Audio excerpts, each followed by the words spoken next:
이게 원래 이제 전문적인 용어나 또 학문적인 용어는 아니고 이제 통속적으로 만들어진 이제 말입니다. 아마데우스라는 영화를 혹시 보신 적이 있는지 모르겠습니다. 실제는 아닙니다. 그게 이제 허구의 어떤 것들을 가지고 이제 영화를 만든 것인데요. 신으로부터 천재적인 재능을 받은 모차르트, 그리고 그 모차르트를 흠모하면서도 아주 질투했던 살리에르라고 하는 궁중음악가의 그런 이제 관계 속에서 일어난 일들을 영화로 만들었어요. 이 영화를 보면 질투라는 것이 얼마나 한 인생의 영혼과 마음을, 인생 전체를 파괴하는지를 아주 적나라하게 보여줍니다. 살리에르는 원래 아주 성실한 사람이었습니다. 뭐 재능도 나름대로 있었고요. 그래 계단을 밟아 올라가듯이 차근차근 이제 열심히 해서 궁중음악가가 됩니다. 어느 날 갑자기 천재적인 음악가가 등장합니다. 그가 누구죠? 모차르트입니다. 작곡을 하는데요, 초고를 그냥 그대로 펜을 들고 이제 작곡을 하는데 머릿속에 있는 것을 그대로 그려냅니다. 근데 하나의 틀림이 없어요. 거기다가 만들어낸 교향곡은 너무나 명작인 거예요. 굉장히 충격적인 일이죠. 그래서 이 모차르트의 음악을 듣는 순간 살리에르는 자기의 인생의 모든 것이 끝났다고 느꼈습니다. 그리고 혼절합니다. 음악을 듣고. 그때 그가 외쳤던 말은 압솔루트 뷰티, 절대적인 아름다움이다, 그렇게 외치고 외마디를 남기고 그렇게 쓰러지거든요. 근데 그가 깨어나서 어떻게 되느냐, 그때부터 이제 정신줄을 놓고 광인이 된 겁니다. 평생 동안을 이제 모차르트를 이제 음모로 죽이기 위해서 쫓아가는 그런 모습들, 그걸 이제 영화가 그려주고 있습니다. 사실은 제가 말씀드린 것처럼 살리에르라는 사람은 영화에서 보면 자기도 재능이 있는 사람이에요. 뭐 열심도 있는 사람입니다. 그런데 인생을 질투 때문에 다 허비를 해버리고요, 가진 재능조차도 다 꼽히지 못하는 그런 파괴되는 인생을 보여주죠. 자, 이렇게 질투라는 것은 굉장히 우리에게 좀 부정적으로 와닿습니다. 부정적으로 와닿아요. 그런데 오늘 본문 말씀을 보시면 이제 하나님은 자기 자신을 계시를 하시는데 어떤 하나님이라 하죠? 질투하는 하나님, 이렇게 얘기하십니다.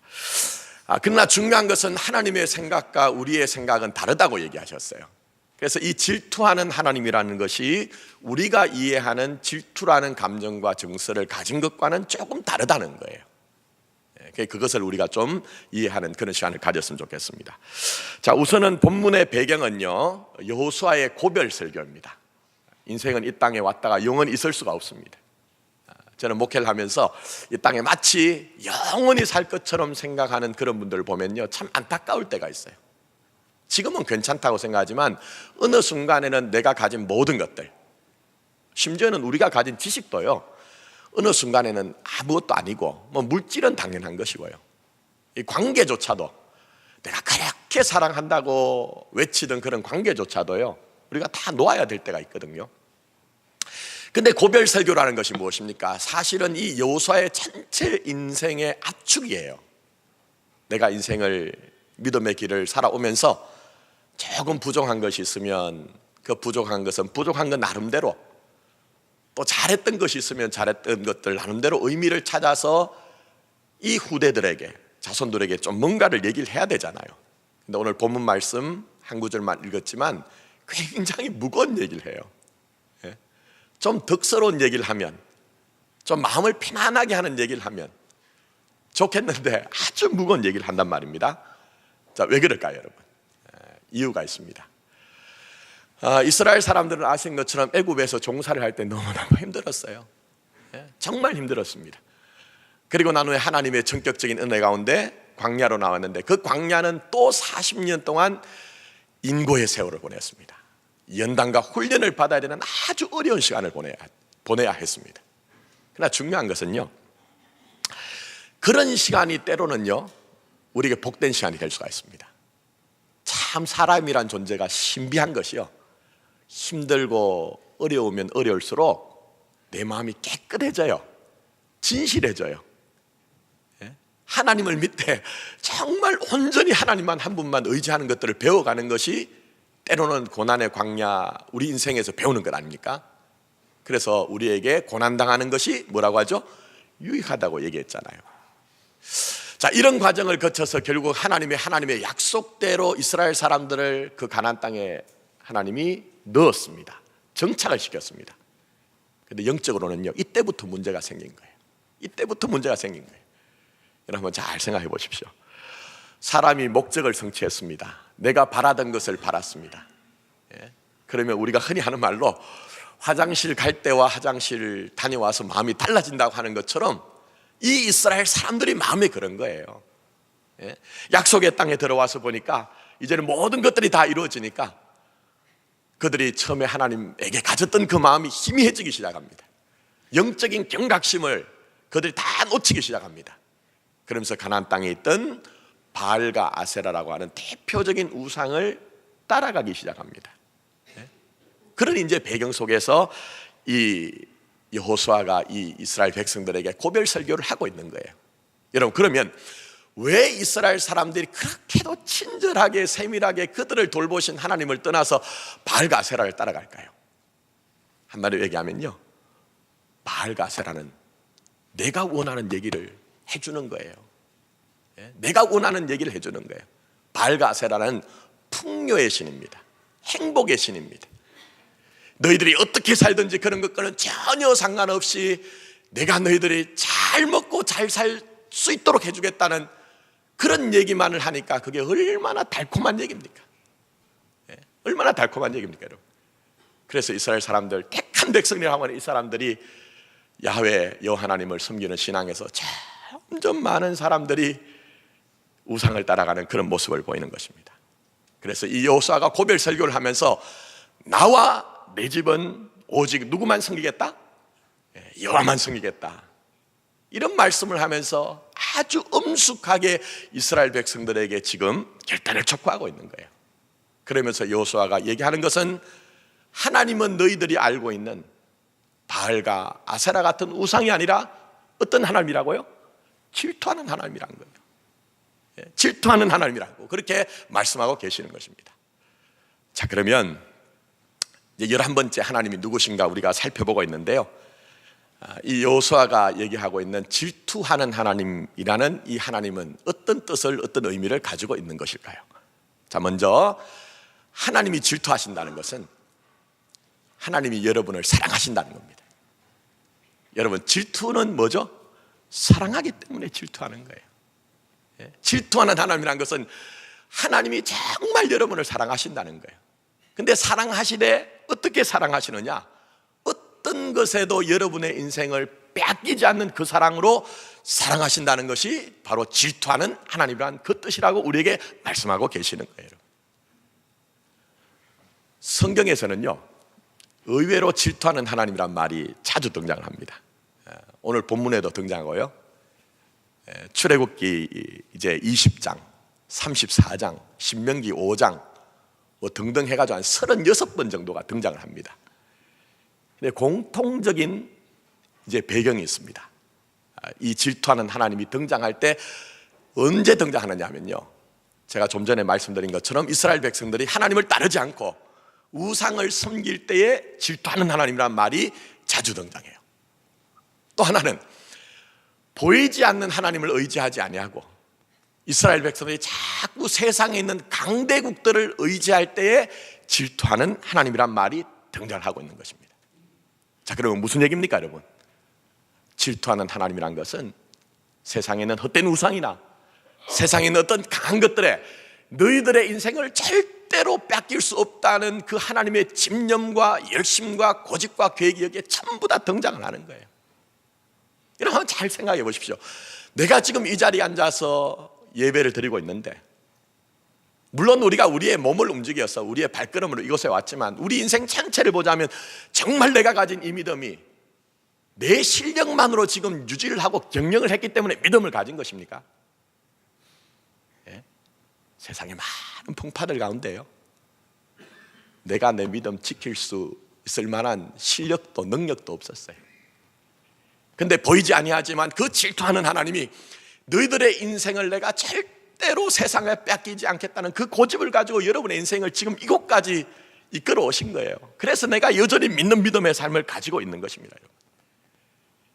그래서 성경에서는 이렇게 질투하는 하나님이라고 할 때는요, 제가 말씀드린 살리에르의 예처럼 뭐 그냥 좁은 마음이나 아니면 열등감에 똘똘 뭉쳐가지고 그렇게 질투한다는 것이 아니고요, 결국은 우리에게 네 인생 내 안에 있다, 네 인생 내 안에 있다, 네가 심지어는 죄와 잘못을 범한다 할지라도 그 죄와 잘못을 뛰어넘어서 너의 인생 전체를 이끌고 나가는 것이 바로 나의 사랑이라고 그렇게 주님이 말씀하고 계시는 것입니다.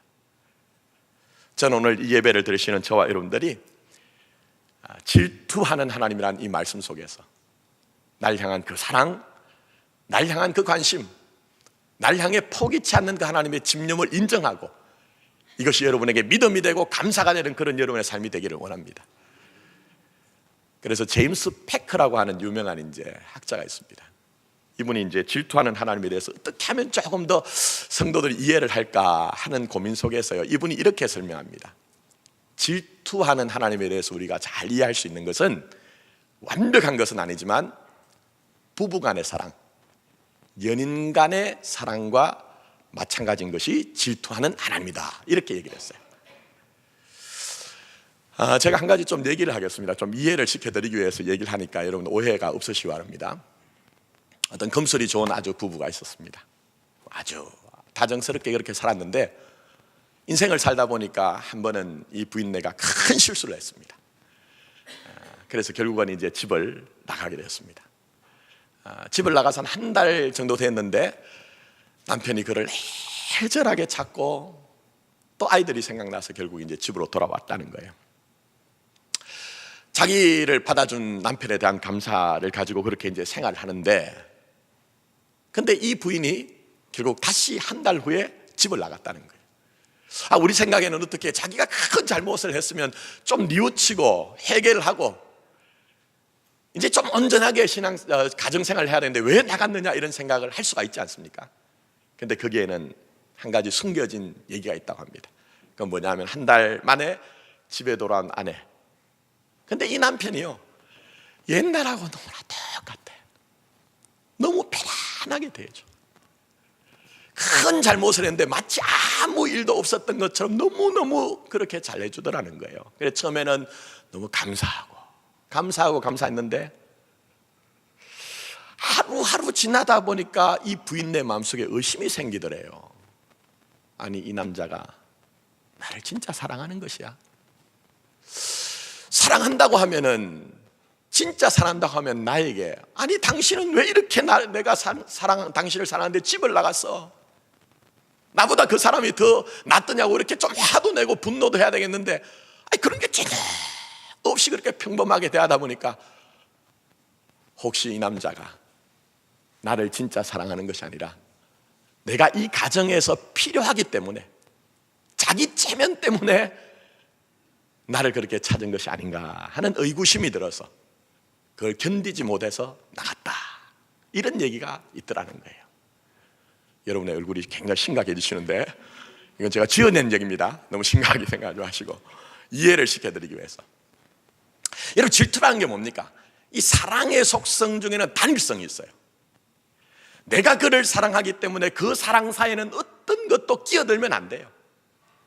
우리 주님이 말씀하신 것처럼 내가 네 안에, 네가 내 안에, 어떤 영화에서 얘기하는 것처럼 네가 내 안에 있다고 하는 그것이 이루어져야 진짜 사랑인 것이죠. 그래서 오늘 여기에 질투하는 하나님이라는 것은 그런 절대적인 관계 속에서 너희들의 인생을 내가 절대로 뺏기지 않겠다는 하나님의 집념과 열심과 고집과 계획이 여기에 나타나는 거예요. 그러니 신자 인생은 나의 어담으로 사는 게 아닙니다. 잘 한번 생각해 보세요, 여러분. 신자 인생은 나의 어떠함으로 사는 것이 아니라 아버지 하나님의 어떠함, 그 사랑함으로 존재하고 그 사랑함으로 살아가는 것이 신자의 인생인 것입니다. 성경에서는요, 질투라는 말과 그래서 열심이란 말이 꼭 같은 말로 사용이 됩니다. 자, 조금 복잡할 수가 있지만 한번 잘 따라와 보세요. 요한복음은 다른 공간복음서와는 좀 관점이 다릅니다. 기록하는 관점이. 그래서 요한복음을 보시면 다른 이제 공간복음은 주님이 성전을 정화하시는 사건이 뒤편에 배치가 되어 있는데요, 요한복음에서는 이제 성전을 정화하는 것이 앞쪽에 먼저 나타나고 있어요. 근데 주님께서 성전에 올라가셔서 비둘기 팔고 매매하는 자들, 환전하는 자들을 다 쫓아내십니다. 그러면서 주님이 말씀하시는 것이 내 아버지의 집으로 장사하는 집을 만들지 말라, 내 아버지 집으로 장사하는 집을 만들지 말라고 아주 단호하게 격하게 말씀하세요. 분노를 터뜨리세요. 근데 그 다음에 2장 17절에 뭐라고 기록되어 있냐면요, 그렇게 아버지 하나님의 성전을 향해서 경노하시고 분노하시는 주님의 모습을 보고 사도 요한은 제자들에 대해서 이렇게 기록을 합니다. 한번 들어보십시오. 제자들이 성경 말씀에 주의 전을 사모하는 열심히 나를 삼키리라 한 것을 기억하더라. 그러니까 주님이 아버지 하나님의 성전을 정말 열심히 사랑하는 그 모습이 그게 보여졌다는 거예요. 근데 여기에 등장하는 이 열심이라는 단어가 원어로는 젤로스란 말입니다. 히브리어는 젤로스예요.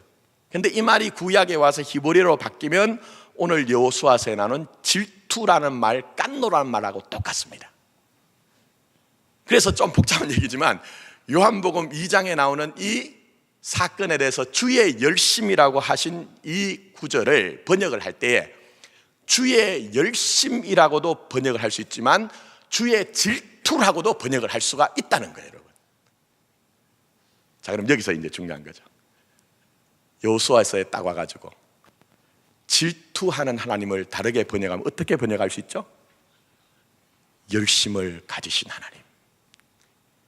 사랑하기 때문에 한 번 사랑하는 것으로 끝내는 것이 아니라 여러분의 인생 전체에 대해서 열심을 가지고 성실을 가지고 계획을 가지고 포기하지 않는 하나님이 질투하는 하나님이란 거예요, 여러분. 그 속에 우리의 인생이 있다는 거예요. 우리 편에서는 때로는 몸으로 경험하고 당하는 일들 속에 하나님 도대체 어디 계신 겁니까?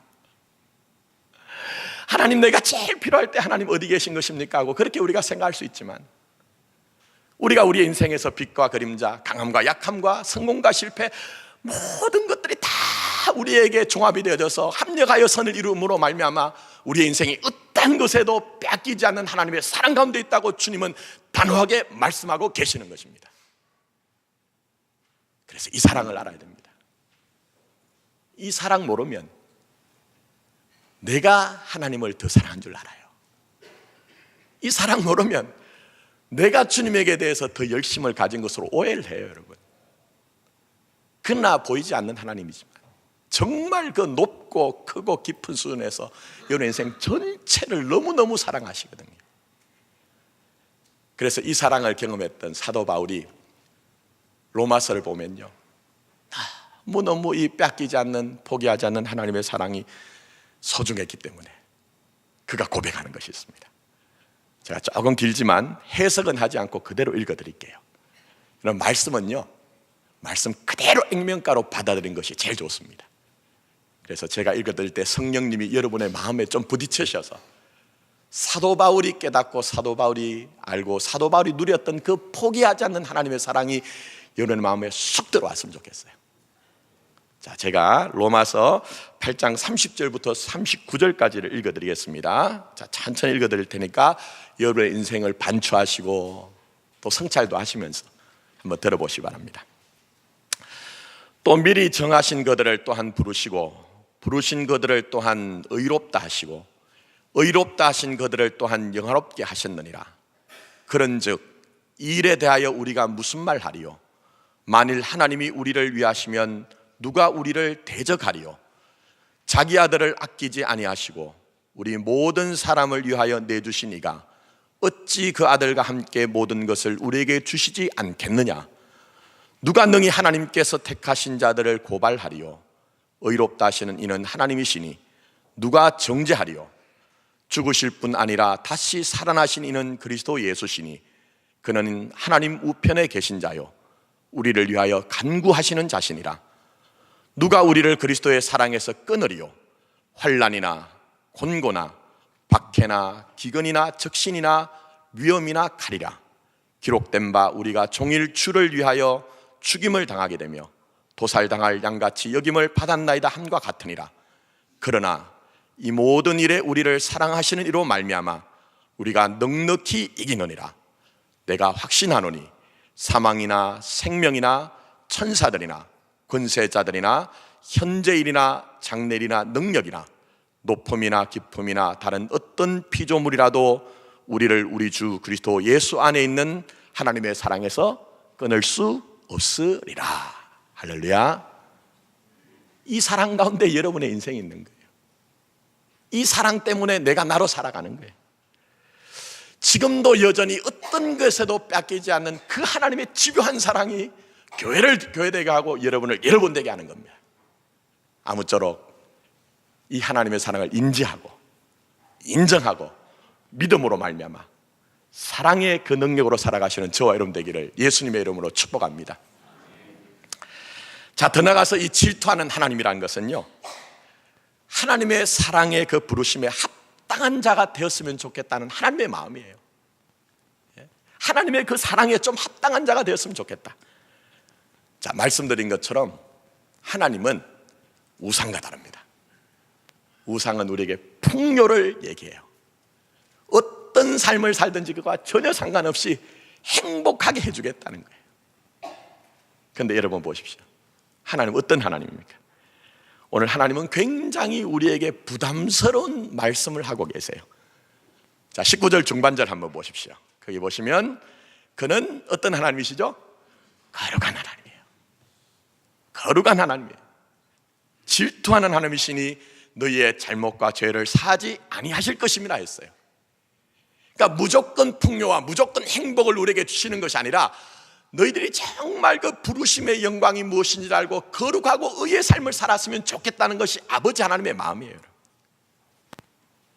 그런데 오해하지 말 것은 여기서 이 말씀 한 구절만을 가지고 여러분이 말씀을 곡해하지 않았으면 좋겠어요. 말씀을 보시면 너희의 잘못과 죄를 사지 아니하실 것이라 했는데, 우리가 하나님 앞에서 잘못을 범하고 죄를 범하면 단호하게 우리를 끊어내는구나. 그렇지 않습니다. 여러분. 하나님은 여러분 아시는 것처럼 사랑과 자비와 긍휼과 인자하심에 풍부하세요. 심지어는 우리가 새벽 날개를 치며 저 바다 끝에 거하며 우리가 우리 자신에 대해서 포기하고 우리가 우리 자신에 대해서 절망할 때도 우리에게 오셔서 우리를 끝까지 붙드시는 것이 아버지 하나님의 사랑이에요, 여러분. 그래서 여러분 아시는 것처럼 모세가 시내산에 올라가서 하나님의 언약 십계명을 받았잖아요. 산 아래 내려왔더니 난리가 났습니다. 오히려 아론을 중심으로 해서 황금 송아지를 만들어 놓고 이것이 여호와 하나님이라고 그들이 난장을 벌이고 있습니다. 그래서 모세가 어떻게 합니까? 그 십계명 돌판을 깨뜨리잖아요. 그리고 난 후에 다시 시내산에 올라가거든요. 근데 그때에 하나님 앞에 섰던 모세에게 하나님이 하신 말씀이 무엇입니까, 여러분? 하나님이 모세에게 하신 말씀은 바로 이것입니다. 여호와라, 여호와라, 자비롭고 은혜롭고 노하기를 더디하고 인자와 진실이 많은 하나님이라. 인자를 천대까지 베풀며 악과 과실과 죄를 용서하시리라고 말씀하셨거든요. 이 성경 곳곳에서는 사랑에 풍성하신 하나님, 인자에 풍성하신 하나님, 긍휼을 베풀기에 부족함이 없는 그 하나님을 우리에게 얘기를 하고 있어요. 그런데 오늘 말씀을 보니까 너희의 모든 잘못과 죄들을 사지 아니할 것이라는 얘기가 무슨 얘기입니까, 여러분? 이것은 우리가 좀 이해해야 되는 부분이 있습니다. 사랑이란 것은요, 잘 한번 들어보세요.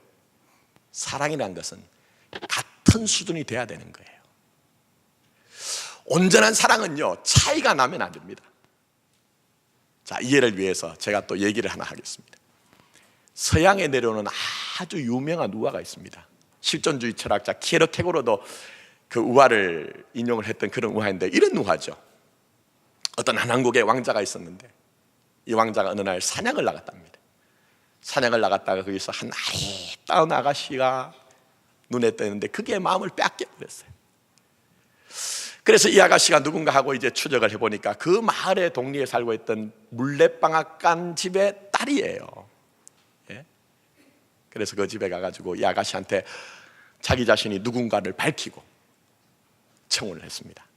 근데 이 아가씨가 그 왕자의 청혼을 받아들였을까요, 여러분? 받아들이지 않았습니다. 너무 부담이 되니까 어떻게 받아들일 수가 있겠느냐는 거예요. 그래서 결국은 왕자가 다시 이제 왕궁으로 돌아왔는데, 그러나 문제는 그때부터입니다.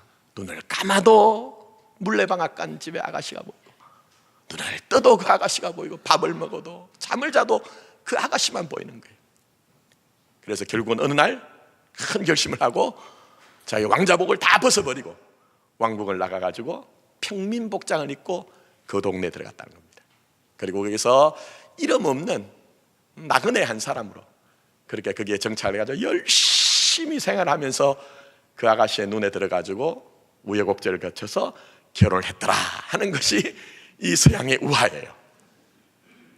근데 여러분, 이 얘기는 맹점이 있습니다. 저는 그 얘기가 거기서 끝나면 안 된다고 생각을 해요. 무슨 얘기인지 아십니까, 여러분? 그렇게 해서 잘 먹고 잘 살았더라 하는 것으로는 결론이 그렇게 되면 안 돼요, 여러분. 무슨 얘기냐?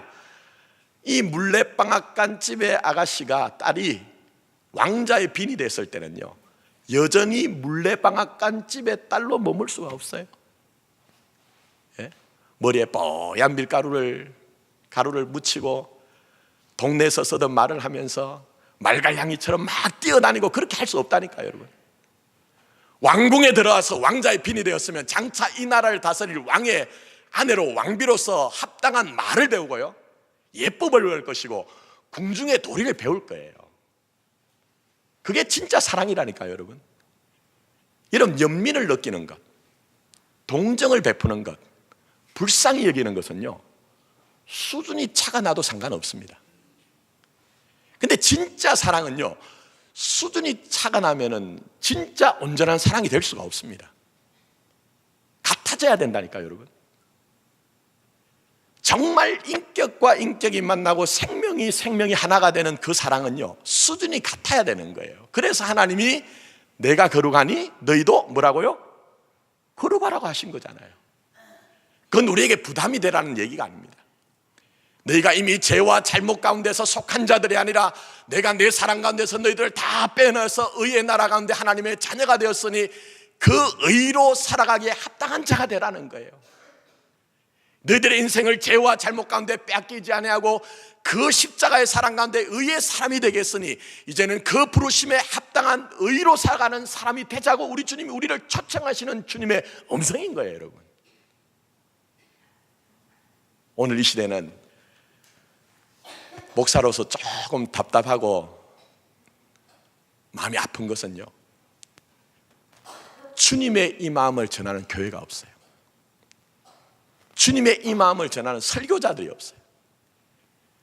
그저 이스라엘 사람들이 바알과 아세라를 따라갔던 것처럼 행복과 풍요, 하나님 이 당신들이 원하는 거 다 해준다는 쪽에서 메시지를 전하지만 우리를 그 부르심이 얼마나 영광스럽기 때문에 우리가 그 영광에 좀 합당하게 살아갑시다라고 초청하는 설교자들이 없더라는 거예요, 여러분.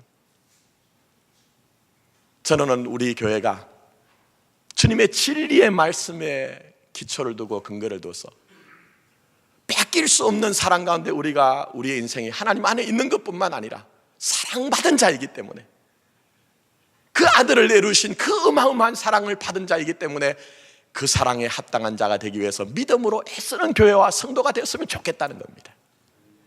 그게 바로 여러분을 향한 주님의 마음이 바로 질투하는 하나님, 너희의 잘못과 죄를 그냥 두지 않겠다, 분명히 의의 사람 되게 하겠다는 주님의 말씀이 여기에 나타나는 것입니다. 그러니 여러분 생각해 보십시오. 이 말씀을 잘 이해하면요, 부담스럽거나 이 말씀이 우리를 어렵게 하는 말씀이 아닙니다.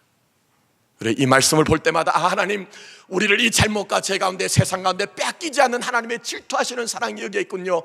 나 주님의 그 거룩과 의에 합당한 사람 되도록 내게 은혜를 베풀어 주세요. 내게 능력을 주세요. 그래서 아버지 하나님이 원하시는 그 영광에 참여하는 우리 자신이 되게 해주셔야 하는 그런 감탄과 기도가 나올 수밖에 없는 것이죠. 저는 아무쪼록 저와 여러분들이 부르심에 합당한, 질투하시면서까지 우리를 부르신 그 부르심에 합당한 믿음의 삶이 되기를 예수님의 이름으로 축복합니다. 이제 말씀을 맺으면서 유명한 얘기입니다. 유명한 그런 얘기인데요. 독일에 가면은 이제 많은 이제 뭐 고색이 창연한 그런 이제 교회 건물이 많이 있지 않습니까? 근데 그게 르벡에 있는 한 교회에 아주 낡은 돌판에 쓰여져 있는 기도문이 하나 있다고 합니다. 그 기도문 제목이 주는 우리에게 이렇게 말씀하신다 하는 그런 이제 기도문이에요. 제가 마무리하면서 이 기도문을 읽어 드릴 테니까요. 여러분 각자가 하나님 앞에 응답했으면 좋겠어요. 질투하시면서까지 세상에서 빼낸 바 되어서 하나님의 자녀가 되게 한 하나님의 사랑, 그리고 여전히 그 사랑을 외면하지 말고 사랑에 응답하는 거룩한 자 구별된 믿음에 살길 원하시는 아버지 하나님의 그 사랑의 요청을 여러분 생각하시면서 이 기도문 속에서 여러분 각자가 좀 응답하실 것들을 찾아냈으면 좋겠습니다. 제가 기도문을 읽어드리겠습니다. 너희가 날 주라 부르면서도 따르지 않고, 너희가 날 빛이라 부르면서도 우러러 보지 않고, 너희가 날 길이라 부르면서도 걷지 않고, 너희가 날 삶이라 부르면서도 의지하지 않고, 너희가 날 지혜라고 부르면서도 배우지 않고, 너희가 날 깨끗하다 하면서 사랑하지 않고, 너희가 날 부하다 부르면서도 구하지 않고, 너희가 날 영원이라 부르면서도 찾지 않고, 너희가 날 어질다 부르면서도 오지 않고, 너희가 날 존귀하다 하면서 섬기지 않고, 너희가 날 강하다 하면서도 존경하지 않고, 너희가 날 의롭다 부르면서도 두려워하지 않으니 그런즉 너희를 꾸짖을 때에 나를 탓하지 말라. 깊이 생각하시고 우리 교회 여러분들이 주님의 사랑에 응답하는 그런 교회와 성도가 되기를 예수님의 이름으로 축복합니다. 기도드리겠습니다.